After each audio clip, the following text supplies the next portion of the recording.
Hey everyone! In this quick guide, I'll show you how to turn off auto connect in NordVPN. If you want more control over when your VPN connects, or you're trying to save a bit of battery or system resources, this only takes a moment. Start by opening the NordVPN app. Make sure it's updated to the latest version so you have the newest layout and settings. Next, look in the bottom left corner for the gear icon and click it to open the settings menu.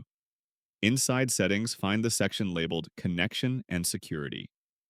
This is where NordVPN keeps all the controls for how and when your device connects to the VPN. Now look for the option called Auto Connect and open it. This page lets you decide whether NordVPN connects automatically or only when you choose. To turn Auto Connect off, simply toggle the switch to the off position. When Auto Connect is enabled, NordVPN connects as soon as your device has internet access. Turning it off gives you full manual control.